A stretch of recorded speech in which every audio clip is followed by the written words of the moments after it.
দ্বিতীয় অঙ্ক, প্রথম দৃশ্য। সময় 1757 সাল 10ই মার্চ। স্থান নবাবের দরবার। চরিত্রবৃন্দ মঞ্চে প্রবেশের পর্যায় অনুসারে নকিব, সিরাজ, রাজবল্লভ, মীর জাফর, জগৎ শেঠ, রায় দুর্লভ, উৎপীড়িত ব্যক্তি, প্রহরী, ওয়ার্স, মোহনলাল। দরবারে উপস্থিত মীর জাফর, রাজবল্লভ, জগৎ শেঠ, রায় দুর্লভ, উমিচাঁদ এবং ইংরেজ কোম্পানির প্রতিনিধি ওয়ার্স। মোহনলাল, মীর মর্দান, সাফরে অস্ত্রসজ্জিত বেশে দণ্ডায়মান।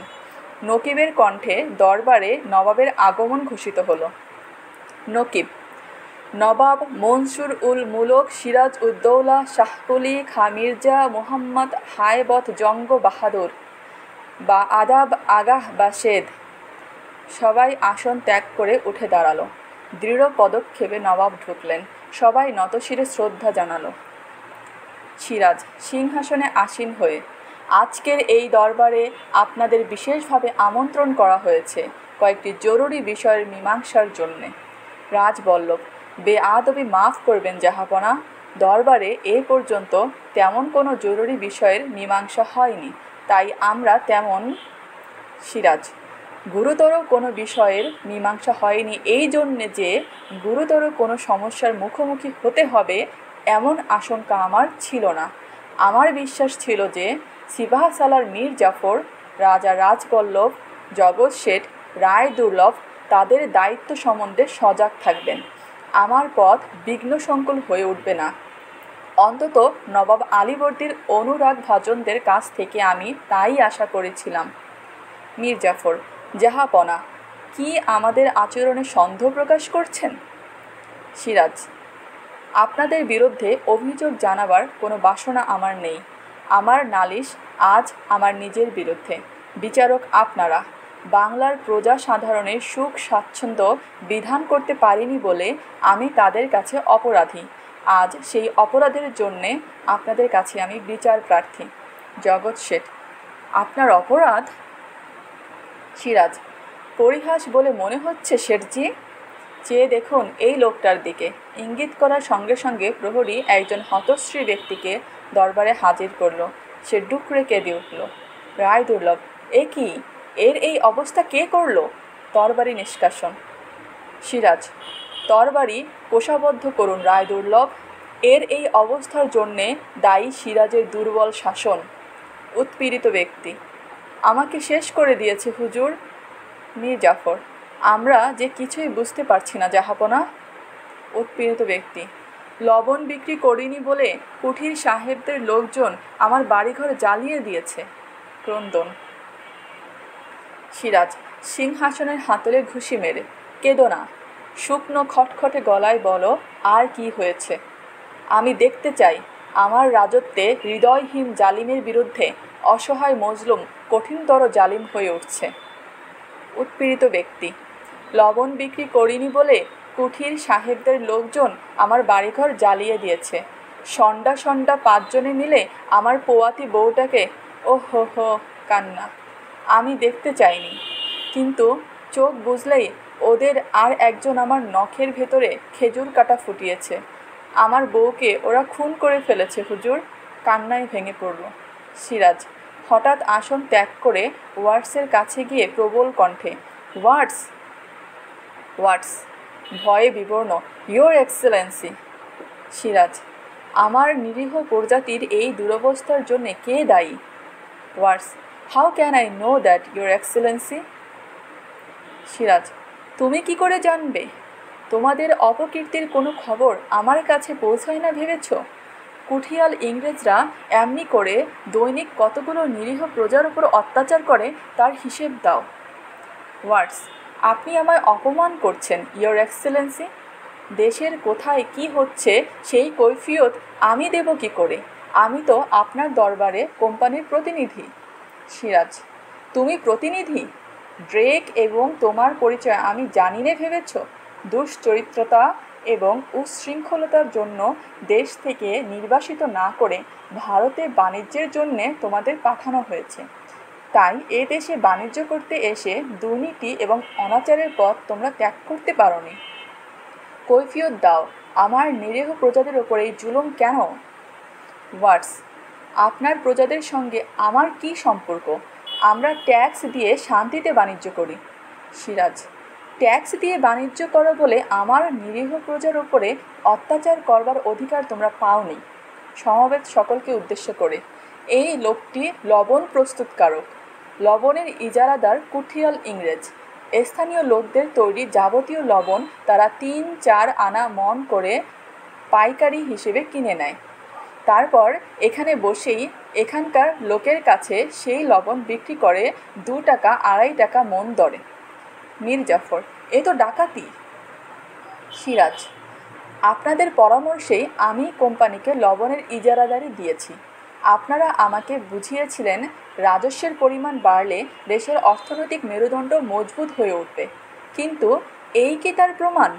এই লোকটি কুঠিয়াল ইংরেজদের কাছে পাইকারি দরে লবণ বিক্রি করতে চায়নি বলে তার এই অবস্থা। বলুন শেঠজি, বলুন রাজবল্লভ, ব্যক্তিগত অর্থ লালসায় বিচার বুদ্ধি হারিয়ে আমি এই কুঠিয়ালদের প্রশ্রয় দিয়েছি কিনা? বলুন সিপাহসালার, বলুন রায় দুর্লভ, আমি এই অনাচারীদের বিরুদ্ধে শাসন শক্তি প্রয়োগ করবার সদিচ্ছা দেখিয়েছি কিনা? বিচার করুন।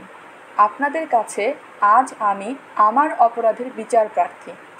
প্রহরী উৎপীড়িত লোকটিকে বাইরে নিয়ে গেল। রাজবল্লভ, জাহাপনার বুদ্ধির তারিফ না করে পারা যায় না, কিন্তু প্রকাশ্যে দরবারে এমন সুচিন্তিত পরিকল্পনায় আমাদের অপমান না করলেও চলত। জগৎ শেঠ, নবাবের কাছে আমাদের পদমর্যাদার কোনো মূল্যই নেই, তাই। সিরাজ, আপনারাও সবাই মিলে নবাবের মর্যাদা যে কোনো মূল্যে বিক্রি করে দিতে চান, এই তো? মীর জাফর, এ কথা বলে নবাব আমাদের বিরুদ্ধে ষড়যন্ত্রের অভিযোগ আনতে চাইছেন। এই অযথা দুর্ব্যবহার আমরা হৃষ্ট মনে গ্রহণ করতে পারব কিনা সন্দেহ। সিরাজ, বাংলার নবাবকে ভয় দেখাচ্ছেন সিপাহসালার? দরবারে বসে নবাবের সঙ্গে কী রকম আচরণ করা বিধেয় তাও আপনার স্মরণ নেই? এই মুহূর্তে আপনাকে বরখাস্ত করে সেনাবাহিনীর কর্তৃত্ব আমি নিজে গ্রহণ করতে পারি। আপনি জগৎ শেঠ, রাজবল্লভ, মুনিচাঁদ সবাইকে কয়েদখানায় আটক রাখতে পারি। হ্যাঁ, কোনো দুর্বলতা নয়। শত্রুর কবল থেকে দেশকে বাঁচাতে হলে আমাকে তাই করতে হবে। মোহনলাল তরবারি নিষ্কাশন করল। সিরাজ হাতের ইঙ্গিতে মোহনলালকে নিরস্ত্র করে শান্তভাবে, না, আমি তা করব না। ধৈর্য ধরে থাকব। অসংখ্য ভুল বোঝাবুঝি, অসংখ্য ছলনা এবং স্বার্থের ওপর আমাদের মৌলিক সম্প্রীতির ভিত্তি প্রতিষ্ঠিত, কিন্তু আজ সন্দেহেরও কোনো অবকাশ রাখব না। মীর জাফর, আমাদের প্রতি নবাবের সন্দিগ্ধ মনোভাবের পরিবর্তন না হলে দেশের কল্যাণের কথা ভেবে আমরা উৎকণ্ঠিত হয়ে উঠব। সিরাজ, ওই লোকটি ওই একটি পথ সিপাহসালার, দেশের কল্যাণ, দেশবাসীর কল্যাণ। শুধু ওই একটি পথেই আবার আমরা উভয়ের কাছাকাছি আসতে পারি। আমি জানতে চাই সেই পথে আপনারা আমার সহযাত্রী হবেন কি না? রাজবল্লভ, জাহাপনার উদ্দেশ্য স্পষ্ট জানা দরকার। সিরাজ, আমার উদ্দেশ্য অস্পষ্ট নয়। কলকাতায় ওয়ার্ডস এবং ক্লাইভ আলীনগরের সন্ধি খেলাপ করে আমার আদেশের বিরুদ্ধে ফরাসি অধিকৃত চন্দননগর আক্রমণ করেছে। তাদের অধ্যুত্ব বিদ্রোহের পর্যায়ে এসে দাঁড়িয়েছে। এখনই এর প্রতিবিধান করতে না পারলে ওরা একদিন আমাদের রাষ্ট্রীয় মর্যাদায় হস্তক্ষেপ করবে। মীর জাফর, জাহাপনা, আমাদের হুকুম করুন। সিরাজ, আমি অন্তহীন সন্দেহ বিদ্বেষের ঊর্ধ্বে ভরসা নিয়েই আপনাদের সামনে দাঁড়িয়েছি। তবুও বলছি, আপনারা ইচ্ছে করলে আমাকে ত্যাগ করতে পারেন। বোঝা যতই দুর্বহ হোক, একাই তা বইবার চেষ্টা করব। শুধু আপনাদের কাছে আমার একমাত্র অনুরোধ যে মিথ্যে আশ্বাস দিয়ে আপনারা আমাকে বিভ্রান্ত করবেন না। মীর জাফর, দেশের স্বার্থের জন্যে নিজেদের স্বার্থ তুচ্ছ করে আমরা নবাবের আজ্ঞাবহ হয়েই থাকব। সিরাজ, আমি জানতাম দেশের প্রয়োজনকে আপনারা কখনো তুচ্ছ জ্ঞান করবেন না। সিরাজের ইঙ্গিতে প্রহরী তার হাতে কোরআন শরীফ দিল। সিরাজ দু হাতে সেটা নিয়ে চুমু খেয়ে বুকের সঙ্গে জড়িয়ে ধরলেন। তারপর মীর জাফরের দিকে এগিয়ে দিলেন। মীর জাফর নতজানু হয়ে দু হাতে কোরআন ছুঁয়ে প্রতিজ্ঞা করলেন। মীর জাফর: আমি আল্লাহর পাক কালাম ছুঁয়ে ওয়াদা করছি আজীবন নবাবের আজ্ঞাবহ হয়েই থাকব। সিরাজ প্রহরীর হাতে কোরআন শরীফ সমর্পণ করলেন এবং অপর প্রহরীর হাত থেকে তামা, তুলসী, গঙ্গাজলের পাত্র গ্রহণ করলেন। তার ইঙ্গিত পেয়ে একে একে রাজবল্লভ, জগৎ শেঠ, উমিচাঁদ, রায় দুর্লভ নিজের নিজের প্রতিজ্ঞা উচ্চারণ করে গেলেন। রাজবল্লভ: আমি রাজবল্লভ তামা, তুলসী, গঙ্গাজল ছুঁয়ে ঈশ্বরের নামে শপথ করছি আমার জীবন নবাবের কল্যাণে উৎসর্গীকৃত। রায় দুর্লভ: ঈশ্বরের নামে প্রতিজ্ঞা করছি সর্বশক্তি দিয়ে চিরকালের জন্যে আমি নবাবের অনুগামী। उमीचाँद: राम जी की कसम मैं কোরবান হো নওয়াব কে লিয়ে। প্রহরী গঙ্গাজলের পাত্র নিয়ে চলে গেল। সিরাজ: ওয়ার্ডসকে ওয়ার্ডস ওয়ার্ডস ইয়োর এক্সেলেন্সি। সিরাজ: আলীনগরের সন্ধির শর্ত অনুসারে কোম্পানির প্রতিনিধি হিসেবে দরবারে তোমাকে আশ্রয় দিয়েছিলাম। সেই সম্মানের অপব্যবহার করে এখানে বসে তুমি গুপ্তচরের কাজ করছো। তোমাকে সাজা না দিয়েই ছেড়ে দিচ্ছি। বেরিয়ে যাও দরবার থেকে। ক্লাইভ আর ওয়ার্ডসকে গিয়ে সংবাদ দাও যে আমি তাদের উপযুক্ত শিক্ষা দেব। আমার ইচ্ছের বিরুদ্ধে বেঈমান নন্দকুমারকে ঘুষ খাইয়ে তারা চন্দননগর ধ্বংস করেছে। এই অধ্যুত্বের শাস্তি তাদের যথাযোগ্যভাবেই দেওয়া হবে। ওয়ার্ডস: ইয়োর এক্সেলেন্সি। পূর্ণিশ করে বেরিয়ে গেল। দৃশ্যান্তর। দ্বিতীয় দৃশ্য।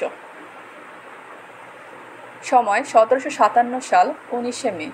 স্থান মীর জাফরের আবাস। চরিত্রবৃন্দ: মঞ্চে প্রবেশের পর্যায় অনুসারে জগৎ শেঠ, মীর জাফর, রাজবল্লভ, রাইসুল, প্রহরী। মন্ত্রণা সভায় উপস্থিত মীর জাফর, রাজবল্লভ, রাজ দুর্লভ, জগৎ শেঠ।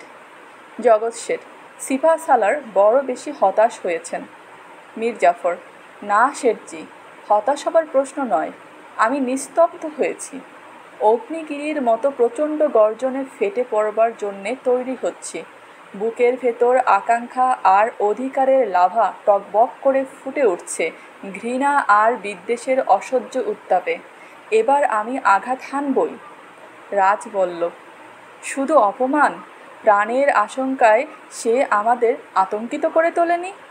পদস্থ কেউ হলে মানির মর্যাদা বুঝত, কিন্তু মোহনলালের মতো সামান্য একটা সিপাই যখন তলোয়ার খুলে সামনে দাঁড়ালো তখন আমার চোখে কেয়ামতের ছবি ভেসে উঠেছিল। রায় দুর্লভ: সিপাহ সালারের অপমানটাই আমার বেশি বেজেছে। মীর জাফর: এখন আপনারা সবাই আশা করি বুঝতে পারছেন যে সিরাজ আমাদের শান্তি দেবে না। জগৎ শেঠ: তা দেবে না। চতুর্দিকে বিপদ, তা সত্ত্বেও সে আমাদের বন্দি করতে চায়। এরপর সিংহাসনে স্থির হতে পারলে তো কথাই নেই। রাজবল্লভ: আমাদের অস্তিত্বই সে লোপ করে দেবে। আমাদের সম্বন্ধে যতটুকু সন্দেহ নবাবের বাইরের আচরণে প্রকাশ পায়নি তার চেয়ে বহুগুণ বেশি। শওকত জঙ্গের ব্যাপারে নবাব আমাদের কিছুই জিজ্ঞাসা করেনি, শুধু মোহনলালের অধীনে সৈন্য পাঠিয়ে তাকে বিনাশ করেছে। এতে আমাদের নিশ্চিত হবার কিছুই নেই। জগৎ শেঠ: তার প্রমাণ তো রয়েছে হাতের কাছে। আমাদের গ্রেফতার করতে গিয়েও করেনি।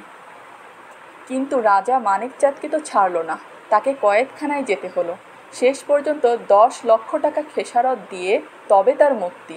আমি দেখতে পাচ্ছি নন্দকুমারের অদৃষ্টেও বিপদ ঘনিয়ে এসেছে। মীর জাফর: আমাদের কারো অদৃষ্ট মেঘমুক্ত থাকবে না শেঠজি। রাজবল্লভ: আমি ভাবছি তেমন দুঃসময় যদি আসে আর মূল্য দিয়ে মুক্তি কিনবার পথটাও যদি খোলা থাকে তাহলে সে মূল্যের পরিমাণ এত বিপুল হবে যে আমরা তা বইতে পারব কিনা সন্দেহ। মানিকচাঁদের মুক্তিমূল্য 50 কোটি টাকার কম হবে না। জগৎ শেঠ: ওরে বাবা, তার চেয়ে গলায় পা দিয়ে বুকের ভেতর থেকে কলজেটাই টেনে বার করে আনুক। 50 কোটি? আমার যাবতীয় সম্পত্তি বিক্রি করলেও 1 কোটি টাকা হবে না। ধরতে গেলে মাসের খরচটাই তো ওঠে না। নবাবের হাত থেকে ধন সম্পত্তি রক্ষার জন্যে মাসে মাসে অজস্র টাকা খরচ করে সেনাপতি ইয়ার লুৎফ খায়ের অধীনে 2000 অশ্বারোহী পুষতে হচ্ছে। মীর জাফর: কাজেই আর কালক্ষেপ নয়। রাজবল্লভ: আমরা প্রস্তুত, কর্মপন্থা আপনিই নির্দেশ করুন। আমরা এক বাক্যে আপনাকে নেতৃত্ব দিলাম। মীর জাফর: আমার ওপরে আপনাদের আন্তরিক ভরসা আছে তা আমি জানি, তবু আজ একটা বিষয় খোলাসা করে নেওয়া উচিত। আজ আমরা সবাই সন্দেহ দোলায় দুলছি, কেউ কাউকে বিশ্বাস করতে পারছি না। তাই আমাদের সিদ্ধান্ত কাগজে কলমে পাকাপাকি করে নেওয়াই আমার প্রস্তাব। জগৎ শেঠ: আমার তাতে কোনো আপত্তি নেই। রায় দুর্লভ: এতে আপত্তির কী থাকতে পারে? নেপথ্যে কণ্ঠস্বর। নেপথ্যে: ওরে বাবা, কতবার দেখতে হবে? দেউরি থেকে আরম্ভ করে এ পর্যন্ত মোট 21 বার দেখিয়েছি। এই দেখো বাবা, আর একটিবার দেখো, হলো তো? রাইসুল জুহালা কামরায় ঢুকল। কি গেরো রে বাবা! মীর জাফর: কি হয়েছে? রাইস: সালাম হুজুর। ওই পাহারাওয়ালা হুজুর। সবাই হাত বাড়িয়ে আঙুল নাচিয়ে বলে, দেখলাও। দেরি করলে তলোয়ারে হাত দেয়। আমি বলি, আছে বাবা আছে, খোদ নবাবের পাঞ্জা। মীর জাফর সন্ত্রস্ত: নবাবের পাঞ্জা? রাইস: আলবৎ হুজুর, কেন নয়? আবার কুর্নিশ করে, হুজুরের নবাব হতে আর বাকি কি? মীর জাফর প্রসন্ন হাসি হেসে: সে যাক, খবর কি তাই বলো? রাইস: প্রায় শেষ খবর নিয়ে এসেছিলাম হুজুর। তলোয়ারের খাড়া এক কোপ, একেবারে গর্দান সমেত। রাজবল্লভ বিরক্ত: আবল তাবল বকে বড় বেশি সময় নষ্ট করছো রাইস মিয়া। রাইস ক্ষুব্ধ: আবল তাবল কি হুজুর? বলছি তো, তলোয়ারের খাড়া এক কোপ। লাফিয়ে সরে দাঁড়িয়ে তাই রক্ষে। তবুও এই দেখুন, পকেট থেকে দ্বিখণ্ডিত মূলার নিম্নাংশ বের করলো। একটু নুন জোগাড় হলেই কাঁচা খাবো বলে মূলোটা হাতে নিয়েই ঘুরছিলাম। ক্লাইভ সাহেবের তলোয়ারের কোপে সেটাই দুখণ্ড। জগৎ শেঠ: এই যে দেখি ব্যাপারটা ক্রমশ ঘোরালো করে তুলছে। ক্লাইভ সাহেব তোমাকে তলোয়ারের কোপ মারতে গেল কেন? রাইস: গেরো হুজুর, কপালের গেরো। উমিচাঁদজির চিঠি নিয়ে তার কাছে গেলাম। তিনি চিঠি না পড়ে কটমট করে আমার দিকে চাইতে লাগলেন। তারপর ওর কামানের মতো গলা দিয়ে একতাল কথার গোলা ছুটে বার হলো, আর ইউ আর স্পাই? এবং সঙ্গে সঙ্গে ওই প্রশ্নই, বাংলায় তুমি গুপ্তচর? এমন এক অদ্ভুত উচ্চারণ করলেন, আমি শুনলাম তুমি ঘুপুচ্চর। চোর কথাটা শুনে মাথা গরম হয়ে উঠল। তাছাড়া ঘুপুচ্চোর, গামছা চোর, বদনা চোর, জুতো চোর, গরু চোর, সিধেল চোর, কাফন চোর, আমাদের আপনাদের ভেতরে হুজুর কত রকমারি চোরের নাম যে শুনেছি আর তাদের চেহারা চিনেছি, তার আর হিসেব নেই। কিন্তু ঘুপুচ্চোর, আর আমি স্বয়ং! হিতাহিত বিচার না করেই হুজুর মুখের উপরেই বলে ফেললাম। মৃদু হাসি। একটু ইংরেজিও তো জানি, ইংরেজিতেই বললাম, ইউ শাট আপ। সঙ্গে সঙ্গে তলোয়ারের এক কোপ। হেসে ওঠে, অহংকার করব না হুজুর, লাফটা যা দিয়েছিলাম একবারে মাপা। তাই আমার গর্দানের বদলে ক্লাইভ সাহেবের ভাগ্যে জুটছে মূলোর মাথাটা। মীর জাফর: কথা থামাবে রাইস মিয়া। রাইস: হুজুর। মীর জাফর: এখন তুমি কার কাছ থেকে আসছো? রাইস: উমিচাঁদজির কাছ থেকে। এই যে চিঠি।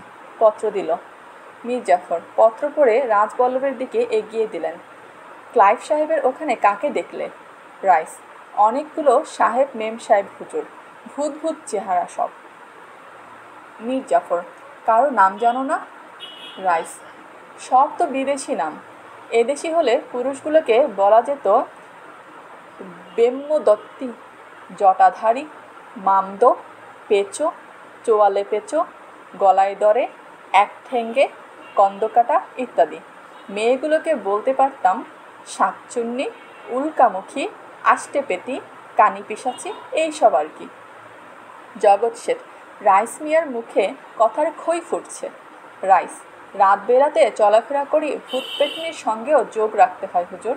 চিঠিখানা রাজবল্লভ, জগৎ শেঠ এবং রায়দুল্লভের হাতে ঘুরে আবার মীর জাফরের হাতে এলো। মীর জাফর: একে তাহলে বিদায় দেওয়া যাক। রাজবল্লভ: চিঠির জবাব দেবেন না? মীর জাফর: চিঠিপত্র যত কম দেওয়া যায় ততই ভালো। কে জানে কোথায় সিরাজের গুপ্তচর ওত পেতে বসে আছে। জগৎ শেঠ: তাছাড়া আমাদের গুপ্তচরদেরই বা বিশ্বাস কি? তারা মূল চিঠি হয়তো আসল জায়গায় পৌঁছচ্ছে, কিন্তু একখানা করে তার নকল যথাসময়ে নবাবের লোকের হাতে পাচার করে দিচ্ছে। রাইস: সন্দেহ করাটা অবশ্য বুদ্ধিমানের কাজ, কিন্তু বেশি সন্দেহে বুদ্ধি ঘুলিয়ে যেতে পারে। একটা কথা মনে রাখবেন হুজুর, গুপ্তচররাও যথেষ্ট দায়িত্ব নিয়ে কাজ করে, তাদের বিপদের ঝুঁকিও কম নয়। জগৎ শেঠ: কিছু মনে করো না, তোমার সম্বন্ধে কোনো মন্তব্য করিনি। মীর জাফর: তুমি তাহলে এখন এসো, উমিচাঁদজিকে আমার এই সাংকেতিক মোহরটা দিও, তাহলেই তিনি তোমার কথা বিশ্বাস করবেন। তাকে বলো 2 নম্বর জায়গায় আগামী মাসের 8 তারিখে সব কিছু লেখাপড়া হবে। রাইস: হুজুর। সাংকেতিক মোহরটা নিয়ে বেরিয়ে গেল। মীর জাফর: রাইসুল জুহালা খুবই চালাক, সে উমিচাঁদের বিশ্বাসী লোক, ওর সামনে শেঠজির কথা বলা ঠিক হয়নি। জগৎ শেঠ: আমি শুধু বলেছি কি হতে পারে। মীর জাফর: কত কিছুই হতে পারে শেঠজি, আমরাই কি দিনকে রাত করে তুলছি নে? নবাবের মীর মুন্সি আসল চিঠি গায়েব করে নকল চিঠি পাঠাচ্ছে কোম্পানির কাছে, তাতেই তো ওদের এত সহজে খেপিয়ে দেওয়া সম্ভব হয়েছে। বুদ্ধিটা অবশ্য রাজবল্লভের, কিন্তু ভাবুন তো কতখানি দায়িত্ব এবং বিপদের ঝুঁকি নিয়ে কাজ করছে নবাবের বিশ্বাসী মীর মুন্সি। জগৎ শেঠ: তা তো বটেই, গুপ্তচরের সহায়তা ছাড়া আমরা এক পাও এগোতে পারতাম না। মীর জাফর: প্রস্তুতি প্রায় শেষ হয়ে এসেছে, এখন আমি ভাবছি ইংরেজদের ওপরে পুরোপুরি নির্ভর করা যাবে কি না। রাজবল্লভ: তাতে কোনো সন্দেহ নেই, ওরা বেনিয়ার জাত, পয়সা ছাড়া কিছু বোঝে না। ওরা জানে সিরাজউদ্দৌলার কাছ থেকে কোনো রকম সুবিধার আশা নেই, কাজেই সিপাহ সালারকে সিংহাসনে বসাবার জন্যে ওরা সব রকমের সাহায্য দেবে। জগৎ শেঠ: অবশ্য টাকা ছাড়া, কারণ সিরাজকে গদিচ্যুত করা ওদের প্রয়োজন হলেও সিপাহ সালারকে ওরা সাহায্য দেবে নগদ মূল্যের বিনিময়ে। রাজবল্লভ: সেটাও একটা সমস্যা হয়ে দাঁড়াবে কিনা তা তো বুঝতে পারছি না। আমি যতদূর শুনেছি ওদের দাবি 2 কোটি টাকার উপরে যাবে, কিন্তু এত টাকা সিরাজউদ্দৌলার তহবিল থেকে কোনো ক্রমেই পাওয়া যাবে না। মীর জাফর: আমরা অনেক দূর এগিয়ে এসেছি রাজা রাজবল্লভ, ও কথা আর এখন ভাবলে চলবে না। সকলের স্বার্থের খাতিরে ক্লাইভের দাবি মেটাবার যা হোক একটা ব্যবস্থা করতেই হবে। বিভোর কণ্ঠে: সফল করতে হবে আমার স্বপ্ন। বাংলার মসনদ নবাব আলীবর্দীর আমলে, উদ্ধত সিরাজের আমলে মসনদের পাশে অবনত মস্তকে দাঁড়িয়ে আমি এই কথাই শুধু ভেবেছি, একটা দিন, মাত্র একটা দিনও যদি ওই মসনদে মাথা উঁচু করে আমি বসতে পারতাম। দৃশ্যান্তর: তৃতীয় দৃশ্য। সময় 1757 সাল 9ই জুন। স্থান মিরনের আবাস। চরিত্রবৃন্দ: মঞ্চে প্রবেশের পর্যায় অনুসারে নর্তকীগণ, বাদকগণ, মিরন, পরিচারিকা, রায়দুর্লভ, জগৎ শেঠ, রাজবল্লভ, মীর জাফর, ওয়ার্স, ক্লাইভ, রক্ষী, মোহনলাল। ফরাসে তাকিয়া ঠেস দিয়ে অর্ধশায়িত মিরন, পার্শ্বে উপবিষ্টা নর্তকীর হাতে ডান হাত সমর্পিত, অপর নর্তকী নৃত্যরতা, নৃত্যের মাঝে মাঝে সুরামত্ত মিরনের উল্লাসধ্বনি। মিরন: সাবাস, বহুত খুব, তোমরা আছো বলেই বেঁচে থাকতে ভালো লাগে। নর্তকী নাচের ফাঁকে এক টুকরো হাসি ছুড়ে দিল মিরনের দিকে। পরিচারিকা কামরায় এসে চিঠি দিল মিরনের হাতে, সেটা পড়ে বিরক্ত হলো মিরন, তবু পরিচারিকাকে সম্মতিসূচক ইঙ্গিত করতেই সে বেরিয়ে গেল। পার্শ্বে উপবিষ্টা নর্তকী মিরনের ইঙ্গিতে কামরার অন্যদিকে চলে গেল। অল্প পরেই ছদ্মবেশধারী এক ব্যক্তিকে কামরায় পৌঁছিয়ে দিয়ে পরিচারিকা চলে গেল। মিরন: সেনাপতি রায়দুর্লভ এ সময়ে এখানে আসবেন তা ভাবিনি। নর্তকীদের চলে যেতে ইঙ্গিত করল। রায় দুর্লভ, আমাকে আপনি নৃত্যগীতের সুধারসে একেবারে নিরাসক্ত বলেই ধরে নিয়েছেন। মীরন, তা নয়, তবে আপনি যখন ছদ্মবেশে হঠাৎ এখানে উপস্থিত হয়েছেন তখনই বুঝেছি প্রয়োজন জরুরি, তাই সময় নষ্ট করতে চাইলাম না। রায় দুর্লভ, দুদণ্ড সময় নষ্ট করে একটু আমোদ প্রমোদেই না হয় হতো। অহরহ অশান্তি আর অব্যবস্থার মধ্য থেকে জীবন বিস্বাদ হয়ে উঠছে। কিন্তু একজনকে দেখিয়ে এই নর্তকীকে আপনি পেলেন কোথায়? একে যেন এর আগে দেখেছি বলে মনে হচ্ছে। সে যাক, হঠাৎ আপনার এখানে বৈঠকের আয়োজন, তাও খবর পেলাম কিছুক্ষণ আগে। মীরন, আমার এখানে না করে উপায় কি? মোহনলালের গুপ্তচর জীবন অসম্ভব করে তুলেছে। আমার বাসগৃহ অনেকটা নিরাপদ, কারণ মোহনলাল জানে যে আমি নাচ গানে মশগুল থাকতেই ভালোবাসি। রায় দুর্লভ, কে কে আসছেন এখানে? মীরন, প্রয়োজনীয় সবাই। তাছাড়া বাইরে থেকে বিশেষ অতিথি হিসেবে আসবেন কোম্পানির প্রতিনিধি কেউ একজন। রায় দুর্লভ, কোম্পানির প্রতিনিধি কলকাতা থেকে এখানে আসছেন? মীরন, তিনি আসবেন কাশিমবাজার থেকে। রায় দুর্লভ, সে যা হোক, আলোচনায় আমি থাকতে পারবো না, কারণ আমার পক্ষে বেশিক্ষণ বাইরে থাকা নিরাপদ নয়। কখন কী কাজে নবাব তলব করে বসবেন তার ঠিক নেই। তলবের সঙ্গে সঙ্গে হাজির না পেলে তখনই সন্দেহ জমে উঠবে। আপনার কাছে তাই আগে ভাগে এলাম, শুধু আমার সম্বন্ধে কী ব্যবস্থা হলো জানবার জন্য। মীরন, আপনার ব্যবস্থা তো পাকা। সিরাজের পতন হলে আব্বা হবেন মসনদের মালিক, কাজেই সিপাহসালার এর পদ আপনার জন্য একেবারে নির্দিষ্ট। রায় দুর্লভ, আমার দাবিও তাই। তবে আর একটা কথা, চারিদিককার অবস্থা দেখে যদি বুঝি যে আপনাদের সাফল্যের কোনো আশা নেই, তাহলে কিন্তু আমার সহায়তা আপনারা আশা করবেন না। মীরন, ঈষৎ বিস্মিত, কী ব্যাপার? আপনাকে যেন কিছুটা আতঙ্কিত মনে হচ্ছে। রায় দুর্লভ, আতঙ্কিত নই, কিন্তু দ্বিধাগ্রস্ত হওয়াটা অস্বাভাবিক নয়। চারিদিকে শুধু অবিশ্বাস আর ষড়যন্ত্র, এর ভেতরে কর্তব্য স্থির করাই দায় হয়ে উঠেছে। পরিচারিকার প্রবেশ। পরিচারিকা, মেহমান। রায় দুর্লভ, আমি সরে পড়ি। মীরন, বসেই যান না, মেহমানরা এসে পড়েছেন, কিছুক্ষণের ভেতরেই বৈঠক শুরু হয়ে যাবে। রায় দুর্লভ, না, আমার কেমন যেন অস্বস্তি লাগছে, আমি পালাই, কিন্তু আমার সঙ্গে যে ওয়াদা তার যেন খেলাপ না হয়। প্রস্থান। পরিচারিকাকে ইঙ্গিত করে মীরন কিছুটা প্রস্তুত হয়ে বসল। জগৎ শেঠ, রাজবল্লভ ও মীর জাফরের প্রবেশ। মীরন সমাদর করে তাদের বসালো। মীরন, একটু আগে রায় দুর্লভ এসেছিলেন, ব্যক্তিগত কারণে তিনি আলোচনায় থাকতে পারবেন না বললেন, কিন্তু তার দাবির কথাটা আমার কাছে তিনি খোলাখুলিই জানিয়ে গেছেন।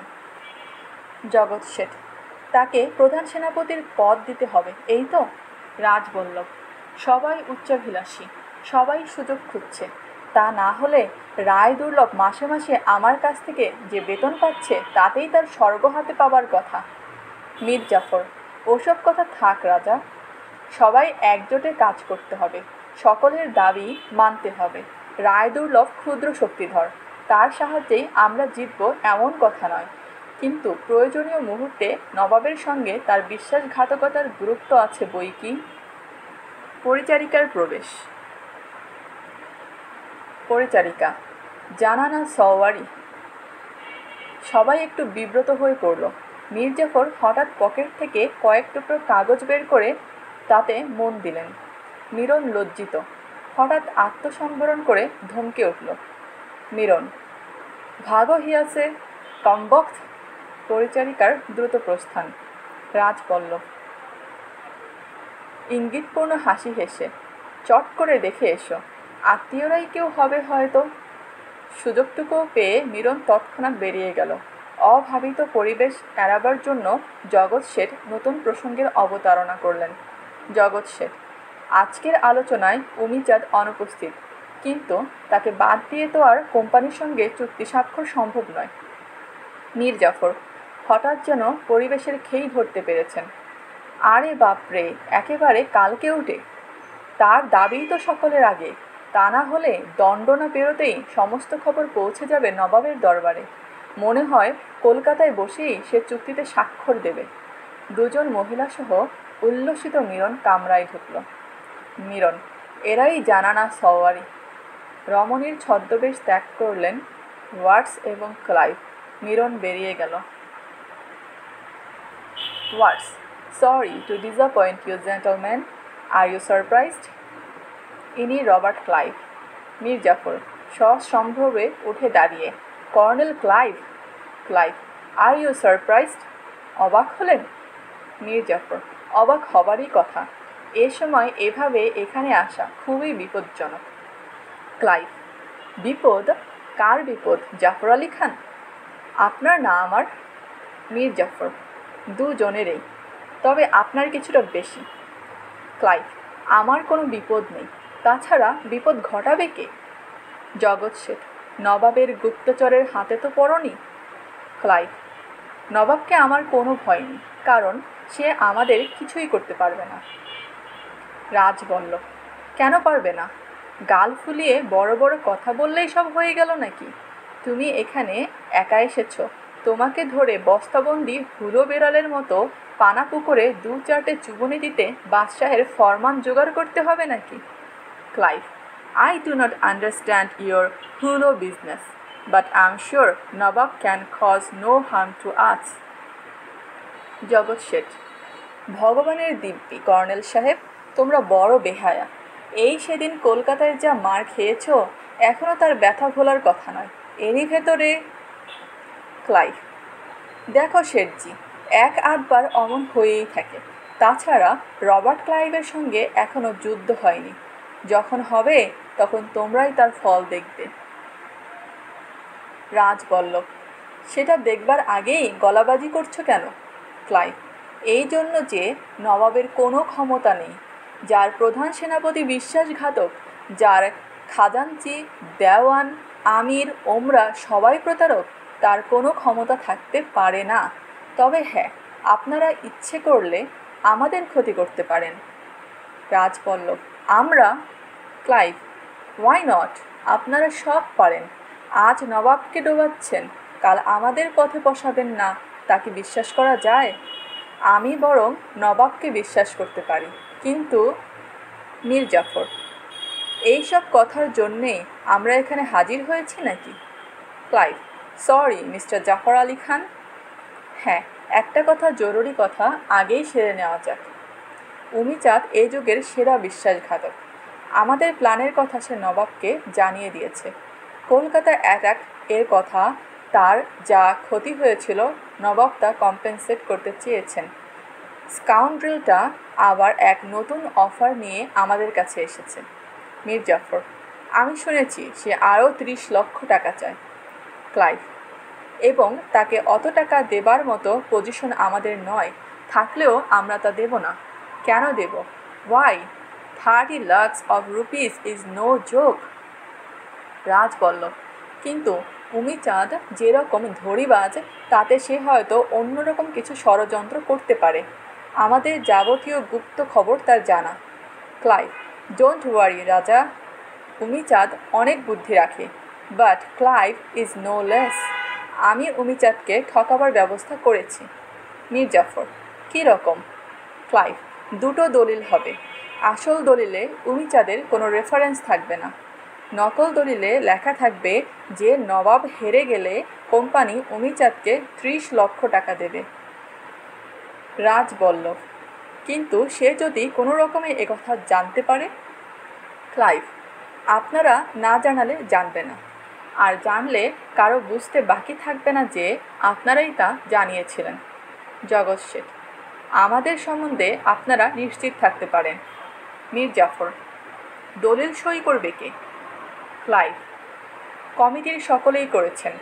এখানে আপনি সই করবেন এবং রাজা রাজবল্লভ ও জগৎ শেঠ থাকবেন উইটনেস। নকল দলিলটায় অ্যাডমিরাল ওয়াটসন সই করতে রাজি হননি। মীর জাফর, উমিচাঁদ মানবে কেন তাহলে? ক্লাইভ, সে ব্যবস্থা হয়েছে।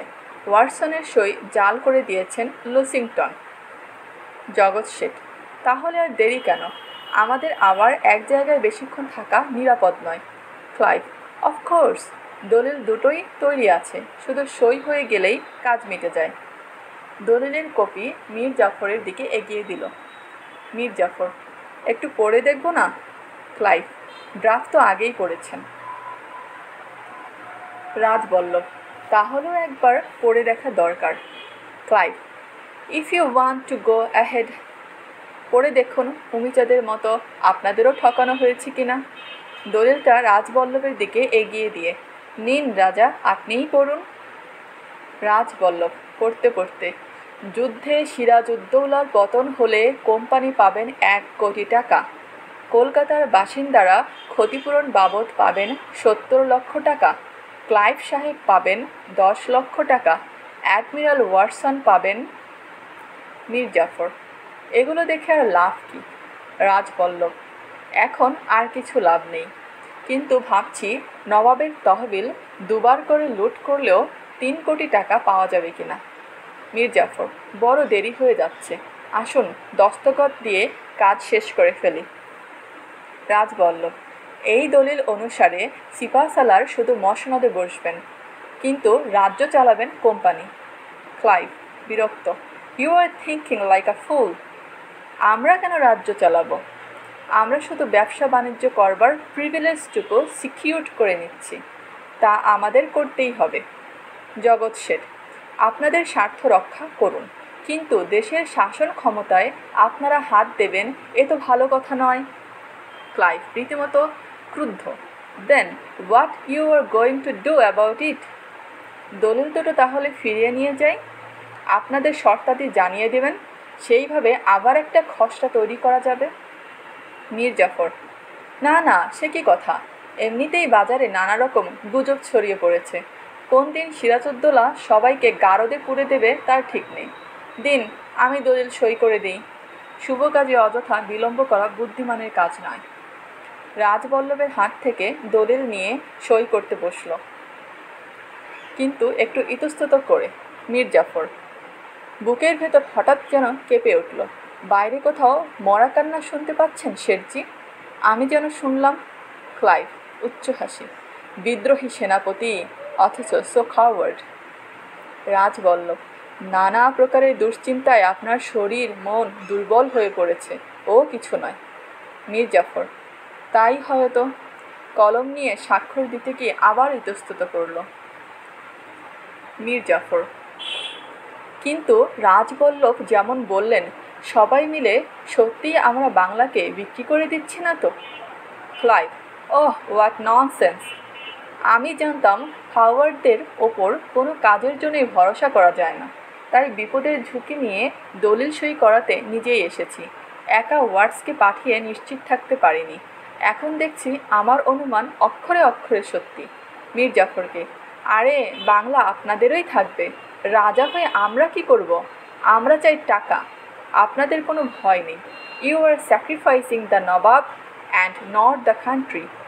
দেশের জন্যে দেশের নবাবকে আপনারা সরিয়ে দিচ্ছেন, কারণ সে অত্যাচারী, সে থাকলে দেশের কল্যাণ হবে না।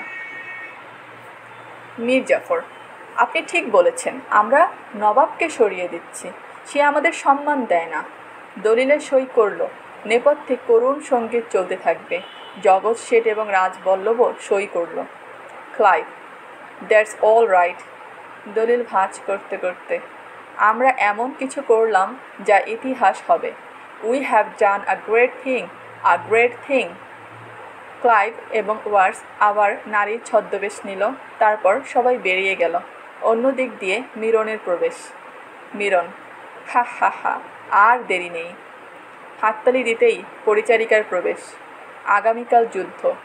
জানিস আগামী পরশু কি হবে? আগামী পরশু আমি শাহজাদা মিরন, শাহজাদা, হা হা হা। তারপর একদিন বাংলার নবাব। দ্রুত জৈনিক রক্ষীর প্রবেশ। রক্ষী: হুজুর, সেনাপতি মোহনলাল। মিরন আতঙ্কিত: মোহনলাল? মোহনলালের প্রবেশ। মোহনলাল: শুনলাম আজ এখানে ভারী জলসা হচ্ছে, বহু গণ্যমান্য লোক উপস্থিত আছেন, তাই খোঁজ নিতে এলাম। মিরন: সেনাপতি মোহনলাল। আপনার দুঃসাহসের সীমা নেই। আমার প্রাসাদে কার অনুমতিতে আপনি প্রবেশ করেছেন? মোহনলাল, প্রয়োজন মতো যে কোনো জায়গায় যাবার অনুমতি আমার আছে। সত্য বলুন, এখানে গুপ্ত ষড়যন্ত্র হচ্ছিল কিনা? মীরন, মিথ্যা অপবাদ দিচ্ছেন সেনাপতি। জানেন এর ফল কি ভয়ানক হতে পারে? নবাবের সঙ্গে আব্বার সমস্ত গোলমাল সেদিন প্রকাশ্যে মিটমাট হয়ে গেল। নবাব তাকে বিশ্বাস করে সৈন্য পরিচালনার ভার দিয়েছেন, আর আপনি এসেছেন আমাদের বিরুদ্ধে ষড়যন্ত্রের অপবাদ নিয়ে। আমি এখনই আব্বাকে নিয়ে নবাবের প্রাসাদে যাব। উঠে দাঁড়ালো। এই অপমানের বিচার হওয়া দরকার। মোহনলাল, প্রতারণার চেষ্টা করবেন না। তরবারি কোষমুক্ত করল। আমার গুপ্তচর ভুল সংবাদ দেয় না। সত্য বলুন, কি হচ্ছিল এখানে? কে কে ছিল মন্ত্রণা সভায়? মীরন, মন্ত্রণা সভা হচ্ছিল কিনা এবং হলে কোথায় হচ্ছিল আমি তার কিছুই জানি না। ওসব বাজে জিনিসে সময় কাটানো আমার স্বভাব নয়। পরিচারিকাকে ডেকে মীরন কিছু ইঙ্গিত করল। যখন না ছোড় হয়েছেন তখন বেয়াদবি না করে আর উপায় কি? নর্তকীর প্রবেশ। এখানে কি হচ্ছিল আশা করি সেনাপতি বুঝতে পেরেছেন। একটি মালা নিয়ে নাচের ভঙ্গিতে দুলতে দুলতে নর্তকী মোহনলালের দিকে এগিয়ে এলো। মোহনলাল তরবারির অগ্রভাগ দিয়ে মালাটি গ্রহণ করে শূন্যে ছুঁড়ে দিয়ে তরবারির দ্বিতীয় আঘাতে শূন্যেই তা দ্বিখণ্ডিত করে কামরা থেকে বেরিয়ে গেল। মীরন, মূর্তিমান বেরসিক, হা হা হা। দৃশ্যান্তর। তৃতীয় অঙ্ক, প্রথম দৃশ্য। সময় 1757 সাল 10 জুন থেকে 21 জুনের মধ্যে যে কোনো একদিন। স্থান লুৎফুন্নিসার কক্ষ। চরিত্রবৃন্দ মঞ্চে প্রবেশের পর্যায় অনুসারে: ঘসিটি, লুৎফা, আমিনা, সিরাজ, পরিচারিকা। নবাব জননী আমিনা বেগম ও লুৎফুন্নিসা উপবিষ্টা। ঘসিটি বেগমের প্রবেশ। ঘসিটি: বড় সুখে আছো রাজমাতা আমিনা বেগম। লুৎফা: আসুন খালাম্মা। সালাম করল। ঘসিটি: বেঁচে থাকো, সুখী এবং সৌভাগ্যবতী হও, এমন দোয়া করলে সেটা আমার পক্ষে অভিশাপ হয়ে দাঁড়াবে, তাই সে দোয়া করতে পারলুম না। আমিনা: ছি বড় আপা, এসো কাছে এসে বসো। ঘসিটি: বসতে আসিনি, দেখতে এলাম কত সুখে আছো তুমি। পুত্র নবাব, পুত্রবধূ নবাব বেগম, পৌত্রী শাহজাদি। আমিনা: সিরাজ তোমারও তো পুত্র, তুমিও তো কোলে পিঠে করে মানুষ করেছ। ঘসিটি: অদৃষ্টের পরিহাস, তাই ভুল করেছিলাম। যদি জানতাম বড় হয়ে সে একদিন আমার সৌভাগ্যের অন্তরায় হবে, যদি জানতাম অহরহ সে আমার দুশ্চিন্তার একমাত্র কারণ হয়ে দাঁড়াবে, জীবনের সমস্ত সুখ শান্তি সে গ্রাস করবে রাহুর মতো, তাহলে দুধের শিশু সিরাজকে প্রাসাদ চত্বরে আছড়ে মেরে ফেলতে কিছুমাত্র দ্বিধা করতাম না। লুৎফা: আপনাকে আমার মায়ের মতো ভালোবাসি, মায়ের মতোই শ্রদ্ধা করি। ঘসিটি: থাক, যে সত্যিকার মা তার মহলেই তো চাঁদের হাট বসিয়েছ। আমাকে আবার পরিহাস করা কেন? দরিদ্র নারী আমি, নিজের সামান্য বিত্তের অধিকারিণী হয়ে এক কোণে পড়ে থাকতে চেয়েছিলাম, কিন্তু পরাক্রমশালী নবাব সে অধিকারটুকু আমাকে দিলেন না। আমিনা: কি হয়েছে তোমার? পুত্রবধূর সামনে এরকম রূঢ় ব্যবহার করছো কেন? ঘসিটি: কে পুত্র আর কে পুত্রবধূ? সিরাজ আমার কেউ নয়। সিরাজ বাংলার নবাব, আমি তার প্রজা। ক্ষমতার অহংকারে উন্মত্ত না হলে আমার সম্পত্তিতে হস্তক্ষেপ করতে সে সাহস করত না। মতিঝিল থেকে আমাকে সে তাড়িয়ে দিতে পারত না। লুৎফা: শুনেছি আপনার কাছ থেকে কিছু টাকা তিনি ধার নিয়েছেন। কলকাতা অভিযানের সময় টাকার প্রয়োজন হয়েছিল তাই, কিন্তু গোলমাল মিটে গেলে সে টাকা তো আবার আপনি ফেরত পাবেন। ঘসিটি: নবাব টাকা ফেরত দেবেন? লুৎফা: কেন দেবেন না? তাছাড়া সে টাকা তো তিনি ব্যক্তিগত প্রয়োজনে ব্যয় করেননি, দেশের জন্যে। ঘসিটি: থাম, লম্বা লম্বা বক্তৃতা করো না। সিরাজের বক্তৃতা তবু সহ্য হয়, তাকে বুকে পিঠে করে মানুষ করেছি, কিন্তু তোমার মুখে বড় বড় বুলি শুনলে গায়ে যেন জ্বালা ধরে যায়।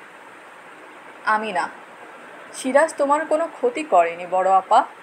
ঘসেটি, তার নবাব হওয়াটাই তো আমার মস্ত ক্ষতি। আমিনা, নবাবই সে কারো কাছ থেকে কেড়ে নেয়নি, ভূতপূর্ব নবাবেই তাকে সিংহাসন দিয়ে গেছেন। ঘসেটি, বৃদ্ধ নবাবকে ছলনায় ভুলিয়ে তোমরা সিংহাসন দখল করেছ। আমিনা, আমরা? ঘসেটি, ভাবছ যে বিস্মিত হবার ভঙ্গি করলেই আমি তোমাকে বিশ্বাস করব কেমন? তোমাকে আমি চিনি, তুমি কম সাপিনী নও। আমিনা, তুমি অনর্থক বিষ উদ্গার করছো বড় আপা। তোমার এই ব্যবহারের অর্থ আমি কিছুই বুঝতে পারছি না। ঘসেটি, বুঝবে, সেদিন আসছে। আর বেশি দিন এমন সুখে তোমার ছেলেকে নবাবী করতে হবে না। সিরাজের প্রবেশ। সিরাজ, সিরাজউদ্দৌলা একটি দিনের জন্যেও সুখে নবাবী করেনি খালাম্মা। ঘসেটি, এসেছ শয়তান, ধাওয়া করেছ আমার পিছু। সিরাজ, আপনার সঙ্গে প্রয়োজন আছে। ঘসেটি, কিন্তু তোমার সঙ্গে আমার কোনো প্রয়োজন নেই। সিরাজ, আমার প্রয়োজন আপনার সম্মতির অপেক্ষা রাখছে না খালাম্মা। ঘসেটি, তাই বুঝি সেনাপতি পাঠিয়ে আমাকে সংবাদ দিয়েছ যে তোমার আরও কিছু টাকা দরকার? সিরাজ, খবর আপনার অজানা থাকার কথা নয়। ঘসেটি, অর্থাৎ? সিরাজ, অর্থাৎ আমি জানি যে বাংলার ভাগ্য নিয়ে গুরুত্বপূর্ণ রাজনৈতিক আলোচনার সমস্ত খবরই আপনি রাখেন। আরও স্পষ্ট করে শুনতে চান? আমি জানি যে সিরাজের বিরুদ্ধে আপনার আক্রোশের কারণ আপনার সম্পত্তিতে সে হস্তক্ষেপ করেছে বলে নয়, রাজনৈতিক প্রাধান্য লাভের আশায় আপনি উন্মাদ। আমি অনুরোধ করছি আপনার সঙ্গে আমাকে যেন কোনো প্রকারের দুর্ব্যবহার করতে বাধ্য করা না হয়। ঘসেটি, তুমি আমাকে ভয় দেখাচ্ছ? সিরাজ, আপনাকে আমি সাবধান করে দিচ্ছি। ঘসেটি, তোমার এই চোখ রাঙাবার স্পর্ধা বেশি দিন থাকবে না নবাব। আমিও তোমাকে সাবধান করে দিচ্ছি। সিরাজ, আমার ভবিষ্যৎ ভেবে আপনি উৎকণ্ঠিত হবেন না খালাম্মা। আপনার নিজের সম্বন্ধেই আমি আপনাকে সতর্ক করে দিচ্ছি। নবাবের মাতৃস্থানীয়া হয়ে তার শত্রুদের সঙ্গে আপনার যোগাযোগ রাখা বাঞ্ছনীয় নয়। অন্তত আমি আপনাকে সে দুর্নামের হাত থেকে রক্ষা করতে চাই। ঘসেটি, তোমার মতলব বুঝতে পারছি না। সিরাজ, রাষ্ট্রের অভ্যন্তরীণ গোলযোগের সময়ে কোনো ক্ষমতাভিলাষী স্বার্থপরায়ণ নারীর পক্ষে রাজনীতির সঙ্গে যোগাযোগ রাখা দেশের পক্ষে অকল্যাণকর। আমি তাই আপনার গতিবিধির ওপরে লক্ষ্য রাখবার চেষ্টা করেছি। আমার প্রাসাদে আপনার স্বাধীনতায় হস্তক্ষেপ করা হবে না, তবে লক্ষ্য রাখা হবে যাতে দেশের বর্তমান অশান্তি দূর হবার আগে বাইরের কারো সঙ্গে আপনি কোনো যোগাযোগ রাখতে না পারেন। ঘসেটি ক্ষিপ্ত, ওর অর্থ আমি বুঝি মহামান্য নবাব। দ্রুত আমিনার দিকে এগিয়ে এসে, শুনলে তো রাজমাতা, আমাকে বন্দিনী করে রাখা হলো। এইবার বলো তো আমি তার মা, সে আমার পুত্র, তাই না? হা হা হা। অসহায় ক্রোধে কাঁপতে কাঁপতে বেরিয়ে গেলেন। আমিনা, এসব লক্ষণ ভালো নয়। উঠে দরজার দিকে এগোতে এগোতে, বড় আপা শুনে যাও, বড় আপা, বেরিয়ে গেলেন। লুৎফা, খালাম্মা বড় বেশি অপমান বোধ করেছেন। ওর সঙ্গে অমন ব্যবহার করাটা হয়তো উচিত হয়নি। সিরাজ, আমার ব্যবহারে সবাই অপমান বোধ করছেন লুৎফা, শুধু অপমান নেই আমার। লুৎফা, ও কথা কেন বলছেন জাহাপনা? সিরাজ, তুমিও অন্ধ হলে আর কার কাছে আমি আশ্রয় পাবো বলো তো লুৎফা? দেখতে পাচ্ছ না, শুধু অপমান নয়, আমাকে ধ্বংস করবার আয়োজনে সবাই কীরকম মেতে উঠেছে। লুৎফা, কিন্তু খালাম্মা। সিরাজ, আমাকে ক্ষমতাচ্যুত করতে পারলে খালাম্মা খুশি হবেন সবচেয়ে বেশি। লুৎফা, অতটা বিশ্বাস করা কঠিন, তবে ওর মন আপনার উপরে যথেষ্ট বিষিয়ে উঠেছে তা ঠিক, কিন্তু। সিরাজ, থামলে কেন, বলো। লুৎফা, বলাটা বোধহয় ঠিক হবে না। সিরাজ, বলো। লুৎফা, বিধবা মেয়ে মানুষ, ওর সম্পত্তিতে বারবার এমন হস্তক্ষেপ করতে থাকলে ভরসা নষ্ট হবারই কথা। সিরাজ, লুৎফা, তুমিও আমার বিচার করতে বসলে? করো, আমি আপত্তি করব না। দাদু মরবার পর থেকে এই কমাসের ভেতরে আমি এত বদলে গেছি যে আমার নিকটতম তুমিও তা বুঝতে পারবে না। লুৎফা: জাহাপনা। সিরাজ: মনে পড়ে লুৎফা, দাদুর মৃত্যুশয্যায় আমি কসম খেয়েছিলাম শরাব স্পর্শ করব না। আমি তা করিনি। তুমিও জানো লুৎফা, আমি তা করিনি। লুৎফা: আমি ওসব কোনো কথাই তুলছে না জাহাপনা। সিরাজ: আমি জানি, সেজন্যই বলছি সব কিছু খুঁটিয়ে খুঁটিয়ে বিচার করো। লুৎফা: আমি আপনার বিরুদ্ধে অভিযোগ আনবার জন্যে কোনো কথা বলিনি জাহাপনা। খালাম্মা রাগে প্রায় কাঁদতে কাঁদতে বেরিয়ে গেলেন তাই। সিরাজ: তাই তোমার মনে হলো ওর টাকা পয়সায় হাত দিয়েছি বলেই উনি আমার ওপর অতখানি বিরক্ত হয়েছেন? কিন্তু তুমি জানো না কতখানি উৎসাহ নিয়ে উনি অজস্র অর্থ ব্যয় করেছেন শওকত জঙ্গের কামিয়াবির জন্যে। শুধু শওকত জঙ্গ কেন, আমার শত্রুদের শক্তি বৃদ্ধির জন্যেও ওর দান কম নয়। লুৎফা: আমি মাপ চাইছি জাহাপনা, আমার অন্যায় হয়েছে।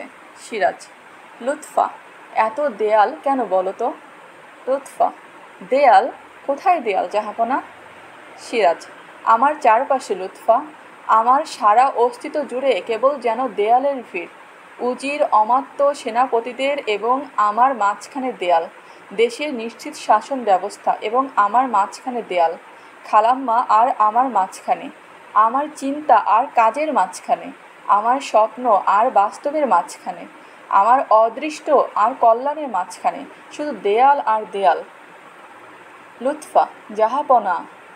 সিরাজ: আমি এর কোনোটি ডিঙিয়ে যাচ্ছি, কোনোটি ভেঙে ফেলছি, কিন্তু তবু তো দেয়ালের শেষ হচ্ছে না লুৎফা। লুৎফা: আপনি ক্লান্ত হয়েছেন জাহাপনা। সিরাজ: মসনদে বসবার পর থেকে প্রতিটি মুহূর্ত যেন দুপায়ের 10 আঙুলের ওপর ভর দিয়ে দাঁড়িয়ে আছি। ক্লান্তি আসাটা কিছু অস্বাভাবিক নয়, সমস্ত প্রাণশক্তি যেন নিস্তেজ হয়ে পড়ছে লুৎফা। লুৎফা: সমস্ত দুশ্চিন্তা বাদ দিয়ে আমার কাছে 2-1 দিন বিশ্রাম করুন। সিরাজ: কবে যে দুদণ্ড বিশ্রাম পাবো তার ঠিক নেই, আবার তো যুদ্ধে যেতে হচ্ছে। লুৎফা: সে কি? সিরাজ: আমার বিরুদ্ধে কোম্পানি ইংরেজদের আয়োজন সম্পূর্ণ। আমি এগিয়ে গিয়ে বাধা না দিলে তারা সরাসরি রাজধানী আক্রমণ করবে। লুৎফা: ইংরেজের সঙ্গে তো আপনার মিটমাট হয়ে গেল। সিরাজ: হ্যাঁ, আলীনগরের সন্ধি, কিন্তু সে সন্ধির মর্যাদা 1 মাস না যেতেই তারা ধুলোয় লুটিয়ে দিয়েছে। লুৎফা: কজন বিদেশি বেনিয়ার এত স্পর্ধা কি করে সম্ভব? সিরাজ: ঘরের লোক অবিশ্বাসী হলে বাইরের লোকের পক্ষে সবই সম্ভব লুৎফা। শুধু একটা জিনিস বুঝে উঠতে পারিনি, ধর্মের নামে ওয়াদা করে মানুষ তা খেলাপ করে কি করে? নিজের স্বার্থ কি এতই বড়?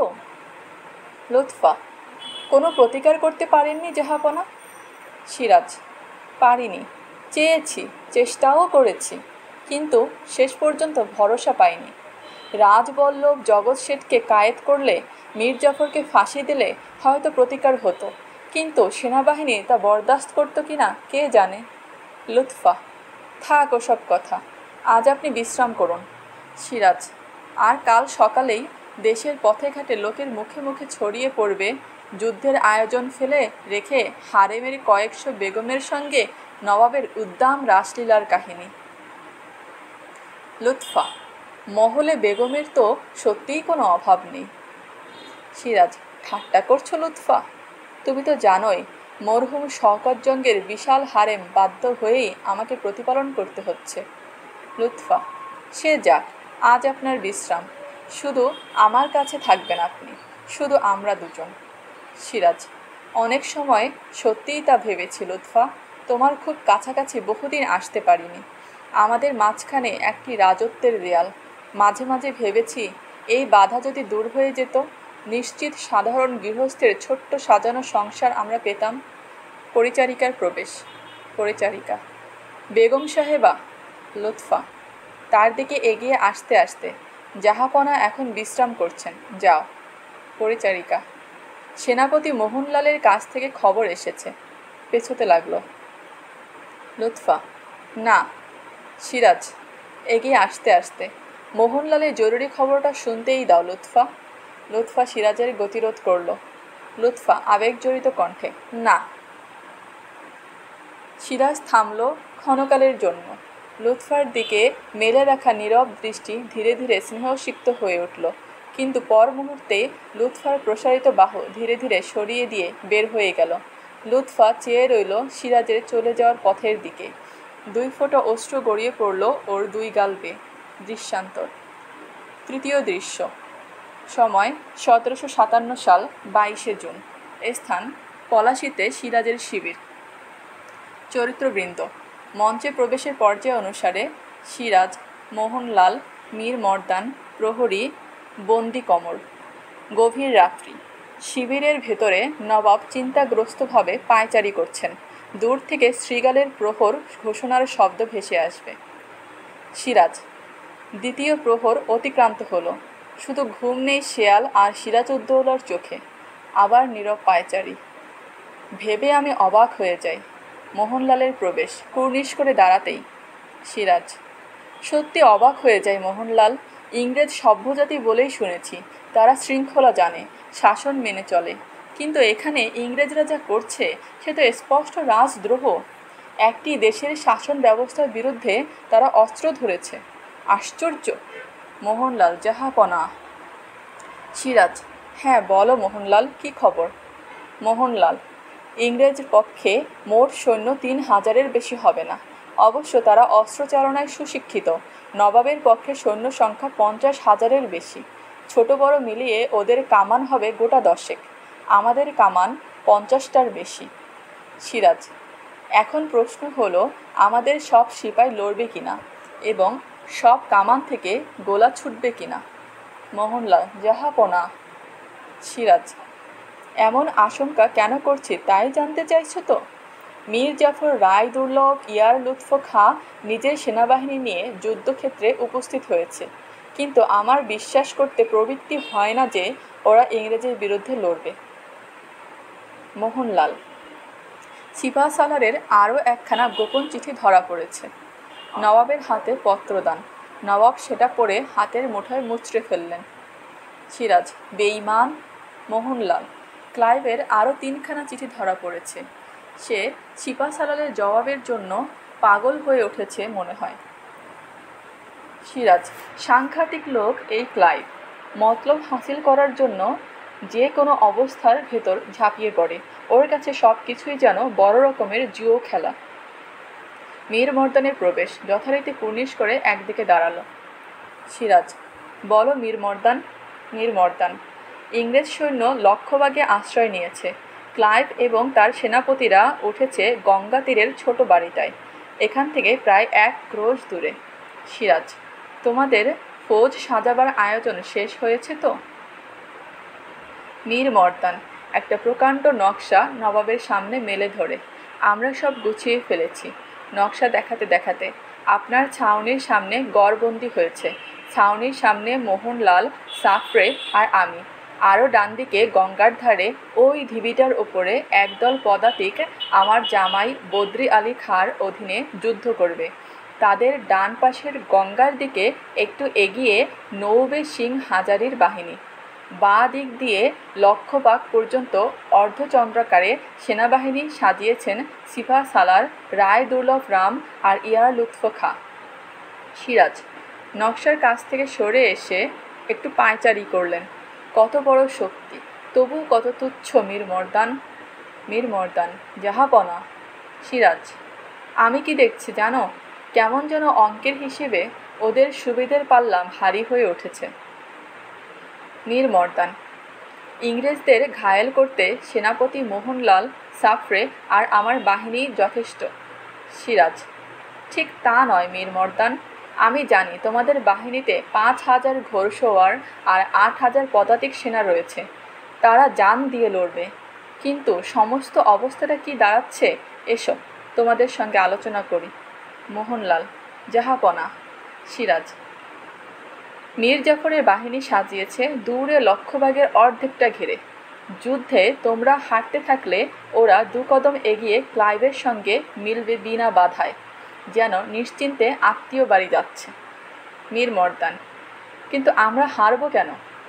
সিরাজ, না হারলে ওরা যে তোমাদের উপরেই গুলি চালাবে না তার কোনো নিশ্চয়তা নেই। যাক, শিবিরের কাছে ওদের ফৌজ রাখবার কথা আমরাও ভাবি না, কারণ সামনে তোমরা যুদ্ধ করতে থাকলে ওরা পেছনে নবাবের শিবির দখল করতে এক মুহূর্ত দেরি করবে না। মোহনলাল, ওদের সেনাবাহিনী যুদ্ধক্ষেত্রে না আনলেই বোধ হয়। সিরাজ, এনেছি চোখে চোখ রাখার জন্য। পেছনে রেখে এলে ওরা সঙ্গে সঙ্গে রাজধানী দখল করত।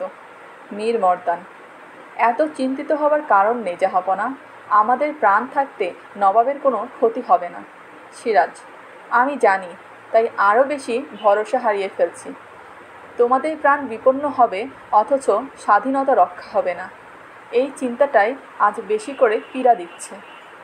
মোহনলাল, আমরা জয়ী হব জাহাপনা।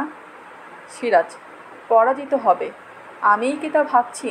আমি শুধু অশুভ সম্ভাবনাগুলো শেষবারের মতো খুঁটিয়ে বিচার করে দেখছি। আগামীকাল তোমরা যুদ্ধ করবে, কিন্তু হুকুম দেবে মীর জাফর। যুদ্ধক্ষেত্রে সেনাবাহিনীতে অভ্যন্তরীণ গোলযোগ এড়াবার জন্যে যুদ্ধের সর্বময় কর্তৃত্ব সিপাহ সালারকে দিতেই হবে। ফল কি হবে কে জানে। আমি কর্তব্য স্থির করতে পারছি নে, কিন্তু কেন যে পারছি নে আশা করি তোমরা বুঝছ। মীর মর্দান, জাহাপনা। সিরাজ, আজ আমার ভরসা আমার সেনাবাহিনীর শক্তিতে নয় মোহনলাল, আমার একমাত্র ভরসা আগামীকাল যুদ্ধক্ষেত্রে বাংলার স্বাধীনতা মুছে যাবার সূচনা দেখে মীর জাফর রায় দুর্লভ ইয়ার লুৎফদের মনে যদি দেশপ্রীতি জেগে ওঠে সেই সম্ভাবনাটুকু। কিছুটা কোলাহল শোনা গেল বাইরে। দুজন প্রহরী এক ব্যক্তিকে নিয়ে হাজির হলো। প্রহরী, হুজুর, এই লোকটা নবাবের ছাউনির দিকে এগোবার চেষ্টা করছিল। সঙ্গে সঙ্গে মোহনলাল বন্দির কাছে এগিয়ে এসে নবাবকে একটু যেন আড়াল করে দাঁড়ালো। নবাব 2 পা এগিয়ে এলেন। অপর দিক দিয়ে মীর মর্দান বন্দির আরেক পাশে দাঁড়ালো।